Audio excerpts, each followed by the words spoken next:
మీరెప్పుడైనా వాహనం మీద నుండి కింద పడ్డారా? లేక ఇతరులు పడినప్పుడు చూశారా? ఎవరెవరు చుట్టూ మూగుతారు?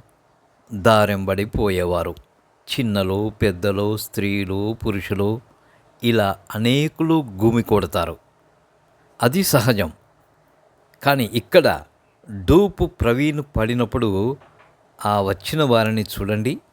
దాదాపు ఒకే ఏజ్, అంతా యూత్, ఒకే బ్యాచ్ అన్నట్టుగా కనబడుతున్నారా లేదా?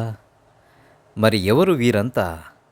ఎవరో కాదు, ఆ డూపు ప్రవీణ్ణి అనుసరిస్తూ వస్తున్న హంతకముఠా సభ్యులే.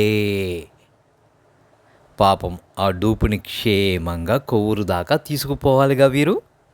మధ్యలోనే ఏదైనా అయితే అక్కడే ప్రవీణ్ గారి డెడ్ బాడీని పడేయవలసి ఉంటుంది. అందరికీ తెలిసిపోదు అప్పుడు. అది విషయం. అందుకేగా ఆ డూపు ఎక్కడా మాస్క్ తీయడం లేదు, హెల్మెట్ తీయడం లేదు.